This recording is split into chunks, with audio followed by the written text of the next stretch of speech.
జై శ్రీమన్నారాయణ. ధనుర్మాసం తిరుప్పావై 23వ పాశ్రంలో ఉన్నాం మనం ఈరోజు. మారిమలై ముంగిల్ మన్నిక్కిడన్రు రంగం சீரிய சிங்க மறைவித்து தீவிரத்து வேரிமயிர் பொங்க வெப்பாடும் பேருந்ததறி மூரினி விரிந்து முங்கிப் புறப்பட்டோ போதருமா போலே நீ பூவை பூவண்ணா உன் கோயில் நின்று இங்கனே போந்தருளி கோப்புடைய சீரிய சிங்காசனத்திரிந்தோ யாம் வந்த காரியமாராய் அருந்தேலோரெம்பாவாய். ఆండాళ్ తిరువడిగలే శరణం. ఈరోజు చాలా విశేషమైన పాసురం, దాని అర్థం తెలుసుకుందాం. ఈ పాసురంలో మన ఆండాళమ్మ శ్రీకృష్ణుని తన గృహంలోంచి బయటికి రమ్మని ప్రార్థిస్తుందిట. అది ఎలా వర్ణించిందంటే అక్కడ వాతావరణం, శ్రీకృష్ణు ఎలా రావాలి బయటికి అన్నీ వర్ణించిందట ఆండాళ్ తల్లి.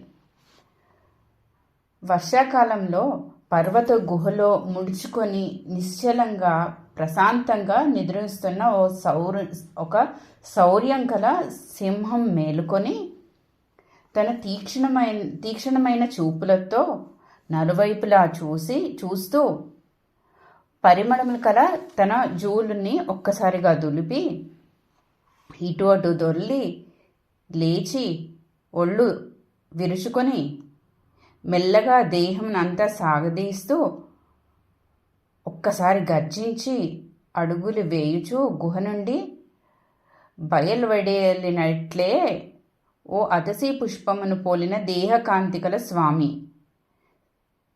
నీవు కూడా ఇట్లనే మమ్ము అనుగ్రహించినట్లు భవనము నుండి బయటకు విచ్చేసి సుందరముగా అలంకరించబడిన జయశీలమైన శ్రేష్టమైన సింహాసనమును అలంకరించి మేము ఏ కార్యం కొరకు వచ్చామో విని మా కోరికను అనుగ్రహించు తండ్రి అని ప్రార్థించిందట ఆండాళమ్మ. మరి పాసురం విశేష అర్థం తెలుసుకుందాం మనం.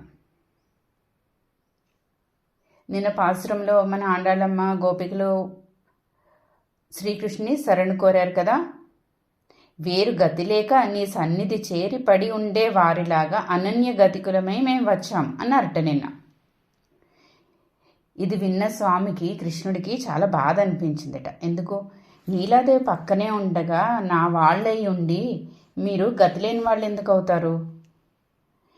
మీ కోరిక తీర్చడంలో కొంచెం ఆలస్యం అయిపోయింది అయ్యో అని బాధపడ్డాట కృష్ణుడు.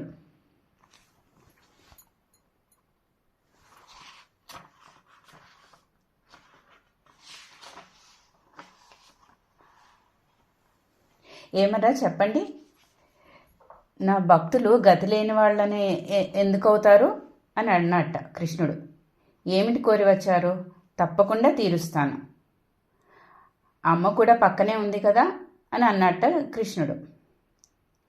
వెంటనే ఆండాళ్ళు అందిట, స్వామి ఇప్పుడే చెప్తే తర్వాత నువ్వు నిద్రమత్తులో ఉన్నప్పుడు ఏదో చెప్పారు అనేస్తావు, నాకు గుర్తు లేదంటావు. అందుకని నువ్వు లేచి సభాస్థలంలో దివ్య సింహాసనం ఉంది కదా, వచ్చి దానిలో అధిష్ఠించు. నువ్వు అందులో కూర్చుంటే అది నిన్ను ఆడిన మాట తప్పనీయదు, అందుకని అక్కడే చెప్తా ఉందట ఆండాళమ్మ.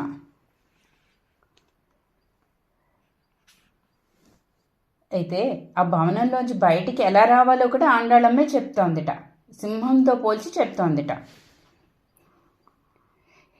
ఎలా రావాలట బయటికి? కళ్ళు తెరిచి తీక్షణంగా చుట్టూ చూస్తూ జూలు దులిపి నిక్కబొడిచి 4 వైపులా పొరలి కాళ్ళు చాపి దిక్కులన్నీ పిక్కటిల్లేలాగా గర్జిస్తూ గమనిస్తూ గాంభీర్యములు ఉట్టిపడుతూ పరాక్రమ ప్రకర్షణతో బయలుదేరి బయటకు అడుగు పెట్టు మా స్వామి కృష్ణ, నీవు ఇలా రావాలి అందట. నీవు అతసీ పుష్పం కంటే సుందరుడివి, సుకుమారుడు కదా, కానీ పుష్పంలో పరాక్రమం లేదు, సింహంలో సౌకుమార్యం లేదు, కానీ నీలో 2 ఉన్నాయి. అవి ప్రదర్శితమయ్యేట్లు రా తండ్రి అన్నారట వాళ్ళు, ఆండాళమ్మ గోపికలు. కృష్ణ అన్నట్ట, సరే సరే అయితే రండి, లోపలికి రండి అన్నట్ట. స్వామి మేల్కొంటుంటే చూచాం మేము. నువ్వు నిన్న నిద్ర లేపినప్పుడు పోల్చారు కదా, కృష్ణుని కళ్ళు మెల్లమెల్లగా మెల్లమెల్లగా కమలాలు విచ్చుకుంటున్నట్టుగా తెరవాలి అని, అలా నిద్ర లేస్తుంటే చూడాలి అని కూడా కోరుకున్నారు. నిన్న అది చూసాం కదా, ఇక నీ నడక సౌందర్యం కూడా సేవిద్దామని, అందుకని ముందుగా నువ్వే నందగోప భవనంలోంచి బయటికి రా అన్నారట ఆండాళ్ళమ్మ గోపికలు. అది కూడా ఎలా నడవాలో నేర్పించారు కదా కృష్ణుడికి. నడిచేట స్వామి. భక్తుల మాట వినకుండా ఉంటాడా భగవంతుడు? మన నిర్మలమైన మనస్సుతో ప్రార్థిస్తే భగవంతుడు మన మాట తప్పకుండా వింటాడు. ఆండాళ్ళమ్మ గోపికలు చెప్పినట్టు నడిచి వచ్చాట కృష్ణుడు సింహంలాగా. ఆపై నువ్వు కూర్చునే అందం కూడా చూడాలి మేము, ఇదిగో ఇలా కూర్చో అన్నారట. ఎలా కూర్చోవాలట, ఎక్కడ కూర్చోవాలట, అది కూడా ఆజ్ఞాపించేశారు. ధర్మ జ్ఞాన ఐశ్వర్యాశ్వర్య వైరాగ్యలనే అనే వాటితో అలంకరించబడి ఈ విశ్వాన్ని శాసించజాలని శక్తికి స్థానమైన ఆడిన మాట తప్పనివ్వని సింహాసనం ఇది. ఎవరి అడ్డు ఇక్కడ లేదు, దానిపై నువ్వు కూర్చో, అప్పుడు మేము వచ్చిన పని ఏమిటో పరామర్శించి కృప చూపుతుగాని మాకు అన్నారట.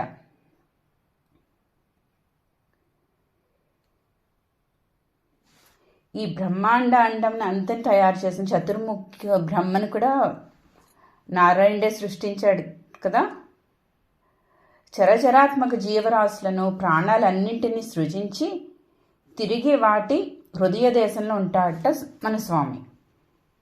అంటే ఈ సృష్టించే వారిని సృష్టించి వారికి వేదాలు నేర్పించి మళ్ళీ ఆ సృష్టిలో సృష్టించబడిన ప్రతి చరాచర వస్తువుల్లోనూ ప్రాణుల్లోనూ ఆ భగవంతుడు నిలవై ఉంటాడట.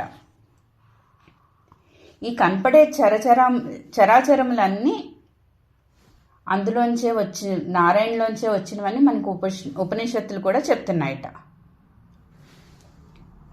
మన ఆండాళ్ళమ్మ కూడా దాన్నే సింహంతో పోల్చి ఆ సృష్టిని సింహంతో పోల్చి రమణీయంగా వర్ణించింది ఈ పాసురంలో.